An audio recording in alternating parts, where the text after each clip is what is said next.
This is an OCR A-level physics past exam question on electric circuits. I picked this out because it's quite a unique question. You'll see a few parts here that are different from other specifications. So it tells you there's the positive terminals of the battery connected together. Now, as you guys know, the longer side is the positive part of the battery and the shorter side is the negative part. It asks you, well, actually, it tells you quite a lot of things first. It tells you the EMF of each of these batteries. It tells you the internal resistance of each of the batteries. But it's also snuck in that this here, has a resistance of 1.2 ohms. I've seen a lot of students just take into account these two resistances in calculations and not this resistance as well. So it's important that we label that on. The switch S is closed, so current can now flow through the circuit. And it says, well, it's asking you to show the direction of the current. Now, we know current flows from positive to negative. But there's two ways it can flow here. It can go from positive to negative this way, clockwise, or it can go from positive to negative anti-clockwise. So which one do we choose? Well, because this has the larger voltage, it will overpower this one, if that makes sense. So we say that the current goes in this direction here, anti-clockwise, even though it's going towards the positive terminals here. Again, because this one overpowers this one. So just showing any anti-clockwise arrow, it doesn't need to be here, it can be here, it can be here, just showing that it's anti-clockwise. Moving on to the next part of the question, calculate the current showed by the ammeter. Now, the current in the circuit is the total voltage in the circuit divided by the total resistance in the circuit. The total resistance, that can be found pretty simply now. We just add up these individual resistances because we know that in series, to find total resistance, you just add up the individual resistances. So we do 0.5 plus 0.8 plus 1.2, and that'll get you a value of 2.5 ohms.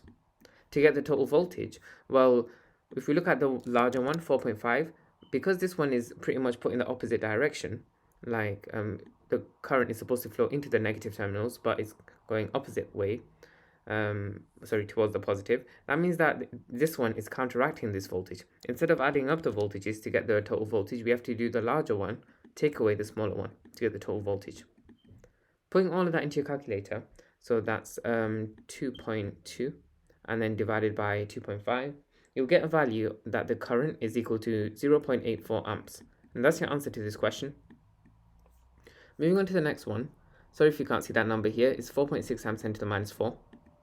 I've tried to make this question as less blurry as possible, but unfortunately, this is the best I could do. It asks you to find the mean drift velocity. Again, this is only for the OCR and EdXL specification. Now, in this case, we use the fact that the current is equal to ANEV. So let's first rearrange for mean drift velocity. So mean drift velocity is current divided by A and E. Let's now go through what all these variables stand for. I is the current, which is just 0.84. We know what that is.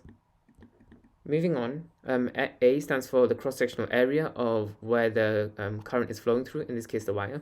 Well, if you cut a wire open, what you'll see is that the cross-section is actually a circle. And what's the area of a circle? It's pi r squared. That's why it's giving you to the diameter. To get the area, we do pi times the radius, which is half of the diameter. So half of 4.6 is 2.3, so we can just write 2.3 times 10 to the minus 4, all squared, so that'll get you pi r squared.